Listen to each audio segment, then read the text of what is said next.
Attention e-bike riders, the 2025 laws are here, and they're not what you think.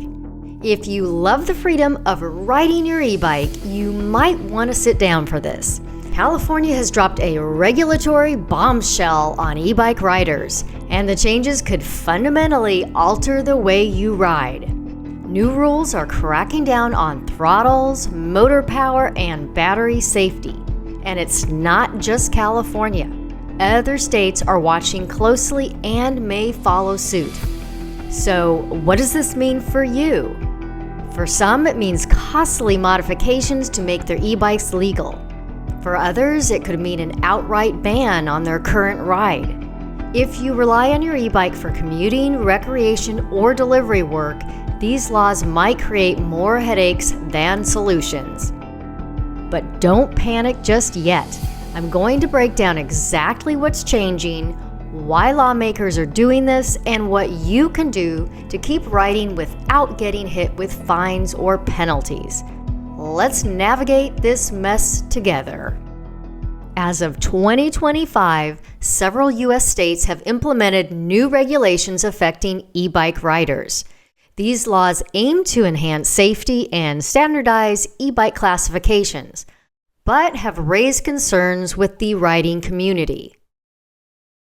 California's legislative changes, what's getting banned and restricted. California has officially tightened the reins on e-bikes with Senate Bill 1271. And if you own a high-powered or throttle-assisted e-bike, you might be in for a rough ride. Here's what's changing. No more throttles on Class 3 e-bikes. If you've been cruising on a Class 3 e-bike, which allows pedal assistance up to 28 miles per hour, the days of throttle-powered acceleration are over. Under the new law, Class 3 e-bikes can only use pedal assistance, no throttle, no exceptions. That means if your bike has a throttle, you'll either have to disable it or downgrade your bike to a Class 2, which is limited to 20 miles per hour with throttle. Why the change? Lawmakers claim throttles on high-speed e-bikes make them too much like mopeds and could lead to more accidents. But here's the kicker. There's little data proving that throttles themselves are the problem. This means that many riders who rely on throttle boosts for quick acceleration, especially in traffic or hilly areas, are now left scrambling for alternatives. And there are more changes. But if this is helpful and you want to know more about e-bike law and how it will affect you, be sure to subscribe to the eBiking Today channel and ding the bell to receive important notifications. Next, motor power limits are now strictly enforced. Technically, e-bike motors were already supposed to be capped at 750 watts, but there was some wiggle room. Many manufacturers designed motors that could peak higher under certain conditions, which gave riders more power when needed. That's no longer allowed.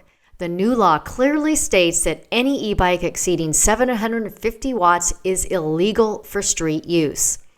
This means that some popular e-bike models, including high-performance commuter and cargo bikes, may suddenly be classified as illegal.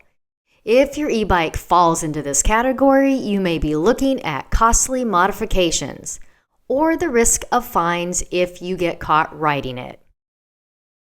And next, new battery safety requirements, a fire hazard crackdown.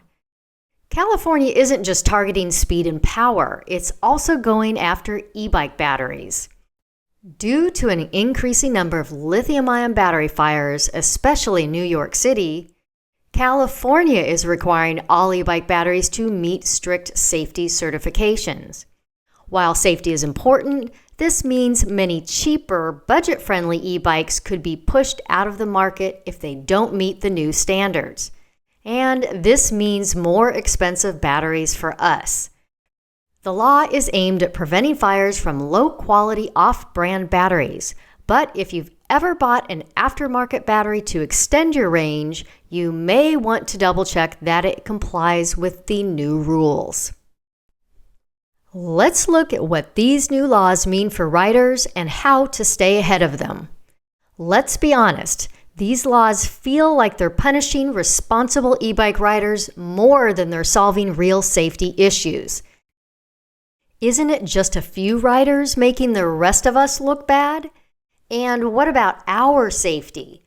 How about giving riders more dedicated bike paths? Or protecting us from illegal electric motorcycles marketed as e-bikes?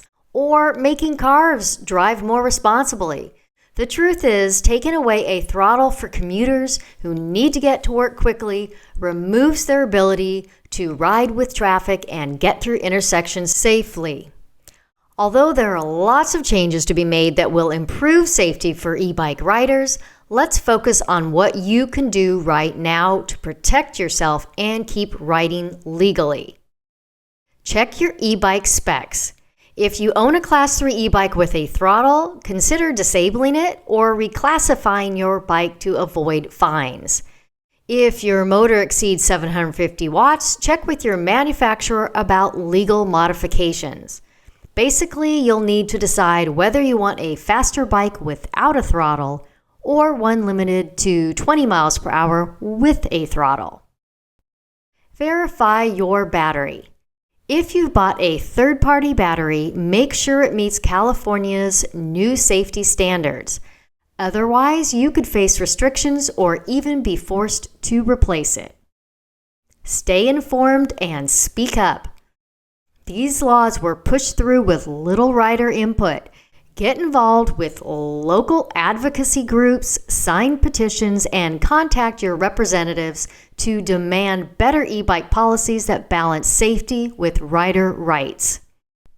I've left links to e-bike advocacy groups such as peopleforbikes.org in the description below the video to get you started. What this means for the e-bike industry.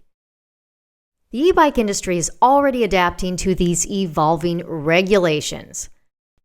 Manufacturers are developing models that align with new legal requirements, focusing on safety and compliance without compromising performance. Industry groups and rider communities are engaging with policymakers to balance safety concerns with the practical needs of e-bike users. So, what's next for the future of e-bikes? E-bikes are here to stay, but the industry is at a turning point. With stricter laws on the horizon, we're likely to see more expensive e-bikes due to compliance costs, more legal gray areas as states struggle to define e-bike classifications, and more lobbying efforts from both safety advocates and e-bike manufacturers. The good news, this new California e-bike law is not a ban on electric bikes, and they aren't going anywhere.